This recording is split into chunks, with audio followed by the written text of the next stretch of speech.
Hey guys, welcome to BP the Bible Perspective. Bill Maher, apologist for Republicans' bad choices and racism. Now, before we get into it, please like and share this video and subscribe to BP the Bible Perspective. And as always, if you have a thought or comment, add to the comment section below. All comments are welcome, and don't forget, please hit that subscribe button.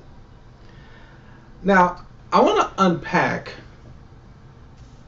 Bill Maher's recent New Rules segment that he did on his last television show. And in this show, he started off well in that, in my opinion, of course, where he really went in on the Republicans' support of Herschel Walker. And Herschel Walker is a disaster, but not to Republicans. That everything pretty much that they claim to be, he's not. Pro-life, he's accused of paying for abortions.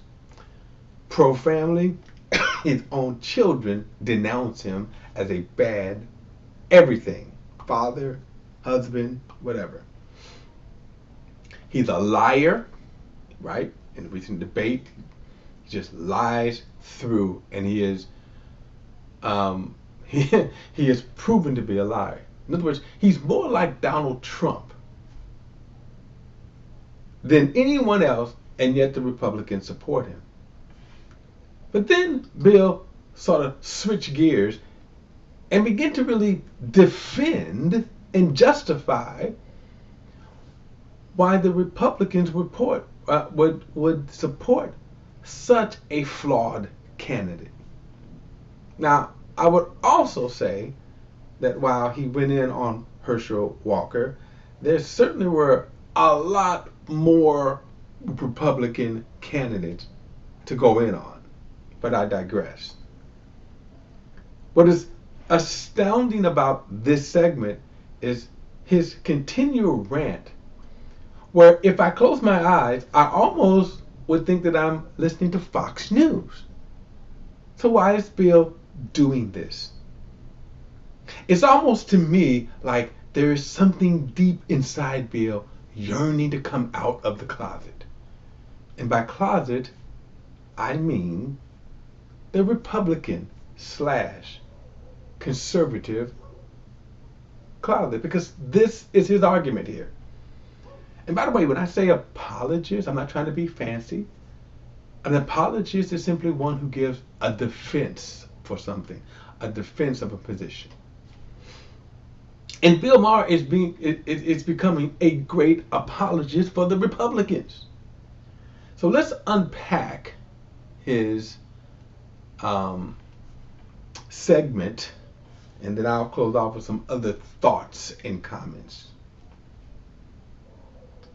Why do Republicans stand by him? Now, the easy answer is they're deplorables, ignorant and bad, and yes, there is some of that. But I'm sorry, if I'm going to stay in America, and America is going to stay America, I can't write off half the country that easily. Also... Okay, so problem number one, again, this is almost like I'm listening to Fox News. Bill, what about that half? Do they reach out? When the Republicans are in power, do they reach across the aisle? Do they have the country's interests in hand? Doesn't it go both ways?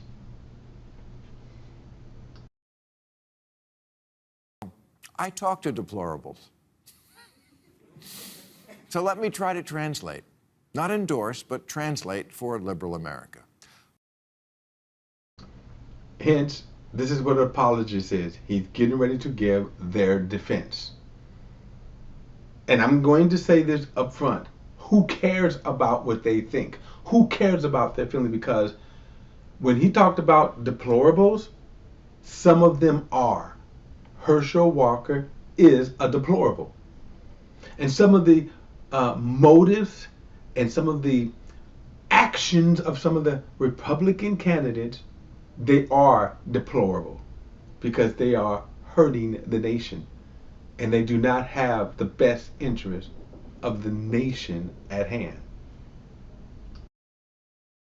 Part of the appeal of a Herschel Walker or a Donald Trump or any number of egregious assholes Republicans have backed is...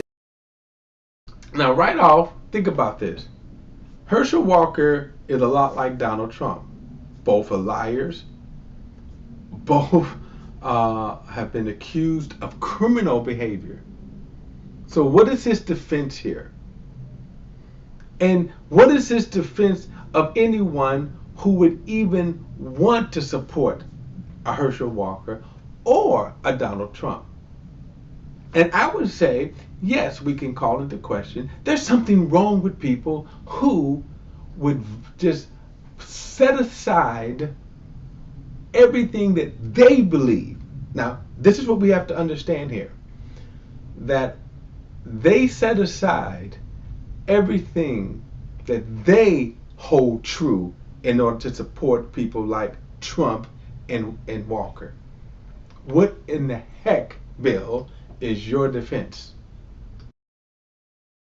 Is, in their mind, the worse a candidate is, the more it says to Democrats, do you see how much we don't like what you're selling? And that's bad crazy, Bill. So what? If a person is willing to say the worst we have, and they are worse, that you're telling me that if a person could stoop to the level of violating everything that they value, and then you're going to say this some kind of way is a good argument, Bill? What kind of people are these that would do that? And why are you defending them? All that socialism and identity politics and victimhood and oversensitivity and cancel culture and white self-loathing and forcing complicated ideas about race and sex on kids too young to understand it, literally anything would be better than that. All right, so let's unpack this, because here is, I think, is kind of the gist of what he's saying. This is the center, the heart of it. Because all of this has to do with fighting racism. And the people who most object to everything that he said are those who are pushing back on fighting against racism. The same as we saw in 1776, when the Constitution was written and slaves were kept as slaves. In 1865, when you had a war that was fought to keep slavery, those who fought to end it and those who fought to keep it. And in 1965, another brutal civil rights movement that was heavily opposed against those who wanted to keep things the same. He mentioned socialism, okay? He mentioned identity politics. Now, identity politics is very interesting, because identity politics tells us about race. That's what he's talking about, race. And I'm going to get to that later. Victimhood is this old, to me, racist / conservative trope. What victimhood? In other words, first and foremost, are there real victims, Bill? Are there people victim of racism? Are there people victims of being raped? I know I'm conflating these two here. But if you can sit up and say if a woman comes up and says, I'm a victim of being raped, is she not a victim? And therefore, does she not deserve compassion? Does she not deserve support? Does she not deserve justice? So what is the victimhood? Cancel culture. Now, again, a mixed bag here, because some of it is true, some of it is not. White self-loathing. Now, what is he referring to here? There are some misguided progressive that are pushing a lot of things, transgender, LGBT. But notice he's talking about, when he says white, now notice the term white self-loathing. Okay, so the first thing is, he's talking about white guilt. So the first thing is, is there white guilt? And should white people be guilty, or some racist white people, should they feel guilty? The racist white people. Are some progressive and liberals taking the white guilt too far? Absolutely. Sometimes you have certain misguided teachers and different programs that are leading white people to say how evil, how bad they are, even when they're not racist. Okay, but that's such a small percentage of what's going on. He mentions ideals about race. Again, these are things that he is referring to here that all come under the umbrella of anti-racist. So I have to kind of question Bill's motives, his real motives. What's got you triggered about this? All right, let's continue.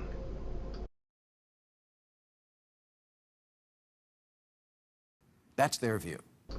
That's why you can be a really bad dude in Republican politics, and it's not a deal breaker. Judge Roy Moore was in his 30s when he was still going to the mall and picking up teenage girls. Eric Greitens was Missouri governor, then this year a Senate candidate, despite the fact that his ex-wife says he beat her and the kids, and he was charged with tying up a woman he was having an affair with, taking nude pictures and threatening to blackmail her with them. Now, right here, this should end the argument, Bill. The fact that these two guys here are despicable human beings, right here should stop the argument. What possible justification can you give to say that the fact that Republicans and conservatives would rather support people like this, and both of these people, remember, violate all of the values that the Republicans say they stand by? So why is that better than supporting Democratic causes? I mean, Andrew Cuomo was creepy, but there was no begging to be untied.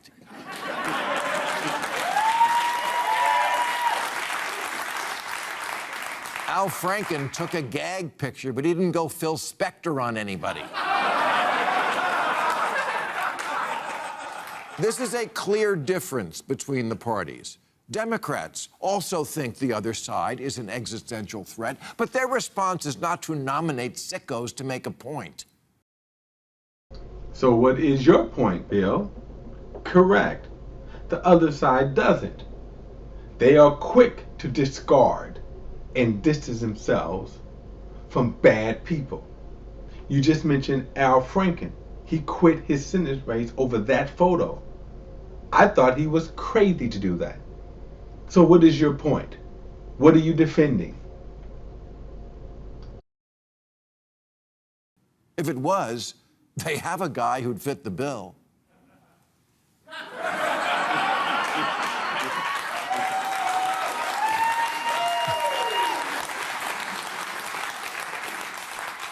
But they don't nominate him because that would just be trolling. Here's a question. Is this person trolling? And I would ask, while I would agree that the push for the transgender and LGBTQ agenda is excessive, but does that represent all? Does it represent even a common?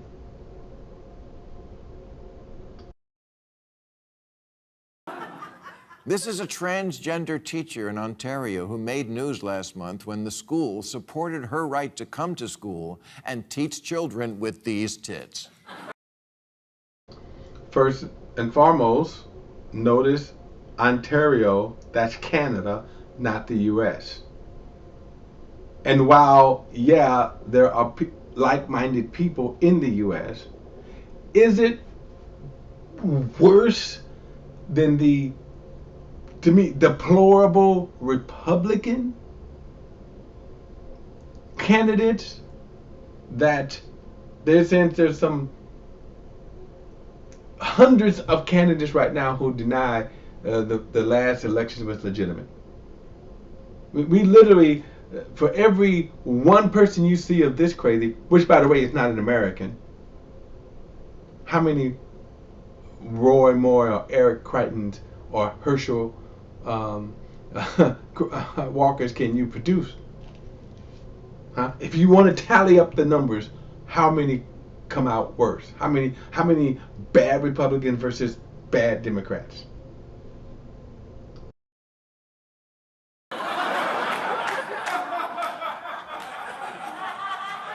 Her name is Kayla Lemieux, and I'm not so sure she isn't doing this to make a statement that anyone can do absolutely anything in the name of wokeness, and the left will never stop them. And that Except remember, that's a Canadian, not an American. That's the difference. That's a Canadian that's that's a Canadian in a Canadian school, not an American school. Why don't you show one in an American school? That's when Republicans say, well, then we'll have to, no matter who we have to elect to do it. The fact. Now, the first thing is, that is just absolutely crazy that you're thinking that the Republicans are pushing these bad people here, all liars, all criminals, all immoral people, in the name of goodness to stop the transgender person in the classroom. That's their motive. When Dana Loesch said it wasn't, it was about power. Where are they saying, for God's sakes, that this is better morally? This is better from a good standpoint than having the woke agenda. What are you defending, Bill? The fact that Republicans have no shame in their game and will vote for any monster with an R by his name is their way of signaling how serious they are about blocking this shit. They're like the bad guy in action movies who shoots one of his own men, and then he's like, I liked him, but I had to make a point. Well, what point are they making, Bill? Now, he mentioned identity politics, that he said that almost as if that what they were doing was virtuous. Well, let me just look at this here, Bill. Is that worth the other side? You justifying this? The white lives matter, the all lives matter, the blue lives matter, the anything but black lives matter. How do you justify they wearing this sign? You see? So my thing is, why are you an apologist for them? As if anything on the progressive side, and I'm not a Democrat, I'm not a progressive, but as if the problem that I have with the Herschel Walkers and the conservative Republican side is their hypocrisy. But you're just as big as a hypocrite, because what are you really defending? What are you really decrying? What's really got you triggered? I think it's that grumpy old man begging to come out of the closet. That grumpy old white man begging to come out of the closet. That's my perspective. Don't forget to like and share this video and subscribe to BP, the Bible Perspective. Love to hear your comments, and remember, all comments are welcome. Don't forget to hit that subscribe button. I will see you next time.